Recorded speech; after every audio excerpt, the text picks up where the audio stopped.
Bonjour, je suis le prédicateur Didier et voilà, j'aimerais m'entretenir avec vous sur un sujet de la Bible. On va parler de la paix aujourd'hui. Qui donne la paix?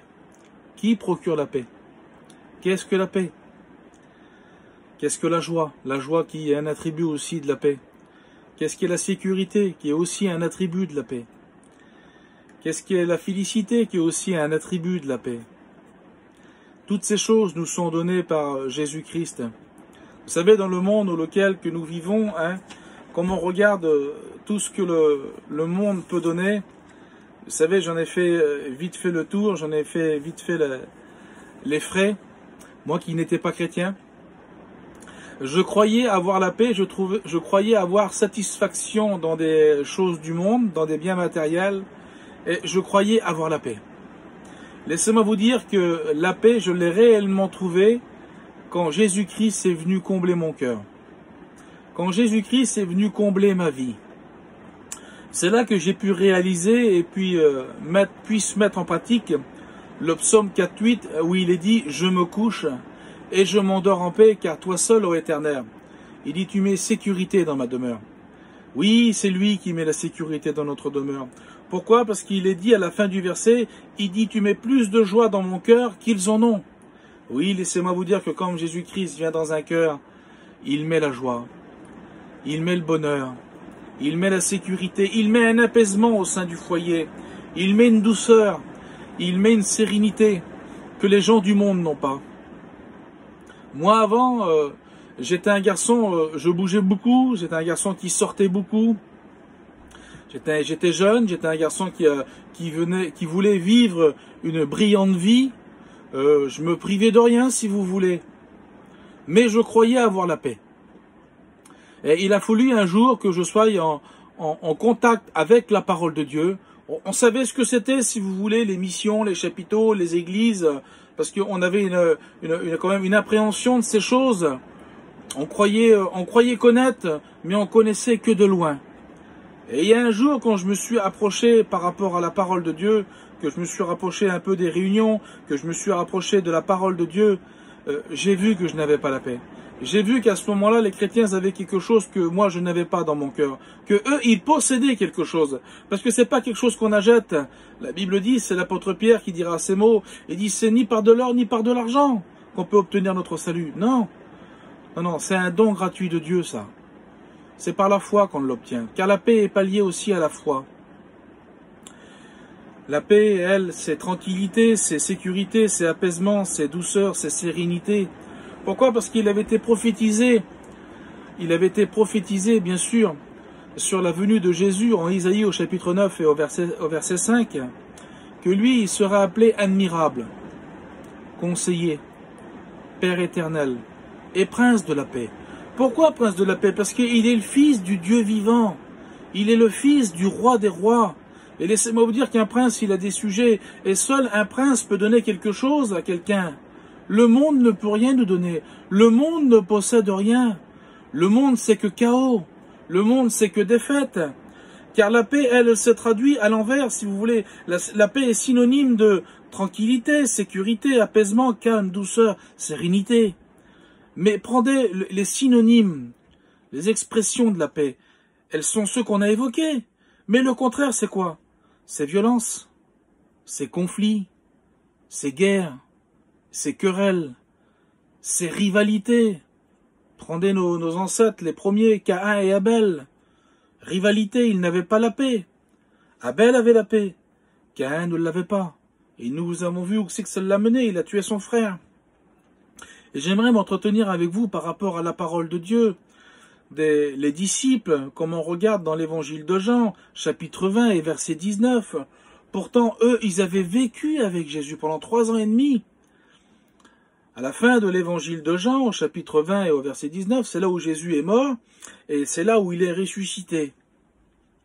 Et là, la Bible me dit à moi que les disciples, là, si on fait la lecture ensemble, là, ils sont dans un endroit, ils se cachent. Pourtant, eux, ils ont vécu avec Jésus pendant 3 ans et demi. Ils ont vu les miracles que Jésus faisait. Ils ont vu que, comme il était là, il a guéri le serviteur du centenier cet homme romain à qui il croyait en des dieux, mais qui n'était pas le véritable vrai Dieu. Ils étaient là, comme il a chassé les démons, qui possédaient l'homme de Gadara. La Bible nous dit qu'il était possédé de 6000 démons. Rendez-vous compte. 6000 démons. Ce n'est pas un, c'est 6000. Jésus chasse les 6000 démons. Il est là comme il chasse les démons aussi, que Marie de Magdala était possédée de 7 démons. Ils sont là aussi. Ils sont là aussi, comme le chef vient vers Jésus, il dit, viens imposer les mains à ma fille, et ma fille, elle vivra. Ils étaient là aussi, ils ont vu tous ces miracles. Ils sont là aussi, comme la femme touche le bord du vêtement de Jésus.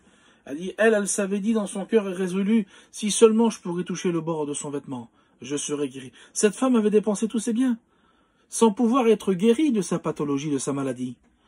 Et là, elle avait résolu dans son cœur, si seulement je touchais le bord du vêtement de Jésus, je serais guéri. Ensuite, après, on voit que Jésus-Christ entre dans la maison de ce chef qui avait supplié Jésus de venir et de lui imposer les mains. Mais là, il y avait quelque chose qui n'allait pas.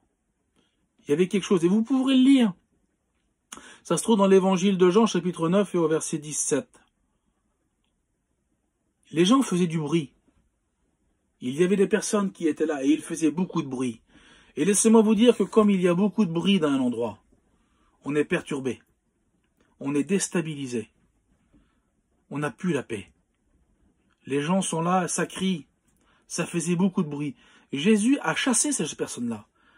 Il les a chassés, il a dit, allez-vous-en, vous faites trop de bruit. Les pleureurs, les crieurs, ils font trop de bruit, les pleureurs, les crieurs perturbent le monde. Et c'est ce qui se passe en ce moment, avec ce confinement-là, avec ce coronavirus-là. Les gens ont peur, les gens sont angoissés.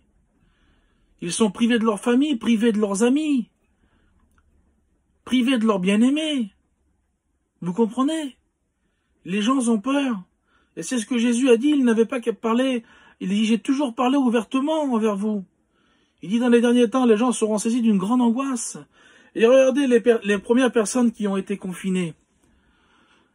Comme on regarde dans l'évangile de Jean.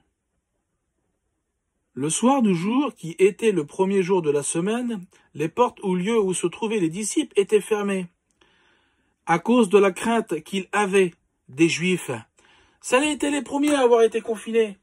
Pourtant, eux, ils ont vécu pendant 3 ans et demi avec le Maître. Mais voilà que le Seigneur, il est mort, il est ressuscité, il n'est plus là, et ils ont peur de ce qui peut arriver pour leur vie. Laissez-moi vous dire, je voudrais vous dire ces quelques mots, restez en paix. Le Seigneur ne tarde pas à l'accomplissement de ses promesses comme certains ne peuvent le croire, non. Mais il use de patience, afin qu'un plus grand nombre soit sauvé. Non, il n'est pas en retard à l'horloge de Dieu, non. Que le Père a fixé de sa propre autorité, avait dit Jésus. Et là, la Bible me dit ceci. Il se montre aux disciples, et regardez les mots de Jésus, il leur dit pas autre chose pourtant. Et peut-être qu'à ce moment-là, ils avaient besoin de quelque chose d'autre que ce mot-là. Mais regardez ce que Jésus leur dit. Il dit que la paix soit avec vous. Et quand il leur dit cela, il leur montre ses mains. Il leur montre son côté. Et là, la Bible dit qu'il y a un point. Et Jésus revient quelques jours après. Jésus leur dit de nouveau, il dit, soyez en paix. Oui, j'aimerais vous dire dans ces temps de confinement, oui, comme les disciples, soyez en paix. Jamais que ces mots retentissent dans votre cœur, que ça puisse faire flash, que ça puisse faire quelque chose de bien, que quelque chose descende du ciel dans vos vies maintenant. Si tu n'as plus la paix, mon frère, si tu n'as plus la paix, ma sœur, demande-la à Jésus-Christ, il va remplir ton cœur, parce que la Bible me dit ceci, c'est que après leur avoir soufflé dessus qu'ils reçurent le Saint-Esprit. Et c'est à ce moment-là que l'apôtre Pierre, dans Acte 2, il prêche et 3000 âmes se convertissent. Vous dites pas amen à cela? 3000 âmes se convertissent. Ce n'est plus l'apôtre Pierre qui est caché là, non, dans une maison. C'est l'apôtre Pierre là qui est là en plein milieu de Jérusalem et qui prêche la parole de Dieu. J'aimerais vous citer ce psaume au chapitre 4 et au verset 8. Il dit, je me couche et je m'endors en paix, car toi seul, ô Éternel, tu mets la sécurité dans ma demeure. Il dit, tu mets plus de joie dans mon cœur qu'ils en ont. Oui, c'est vrai, le Seigneur met plus de joie dans notre cœur qu'ils en ont. Le monde n'a pas la paix. Et j'aimerais vous dire que l'ennemi de notre âme lui fera tout pour prendre notre paix. Mais il ne peut pas, il est vaincu au nom de Jésus, car la Bible nous dit que Jésus-Christ parut pour détruire les œuvres du diable. J'aimerais te dire dans cet après-midi, mon frère, ma sœur, que Jésus a vaincu. Il a vaincu pour toi. Il est le premier-né d'entre les morts. Oui, il a vaincu pour toi. Et pourquoi je vous ai dit que cette paix est pas liée à la foi? Parce que cette paix, elle va nous amener aussi dans l'éternité. Pourquoi? Parce que dans l'Apocalypse, il est dit, là où il n'y aura plus de pleurs, là où il n'y aura plus de grincement de dents, plus de soucis de lendemain, non, nous serons avec Jésus dans la félicité, nous serons avec nos bien-aimés qui nous ont devancés. Consolez-vous par ces paroles, dira l'apôtre Paul. Oui, consolez-vous par ces paroles.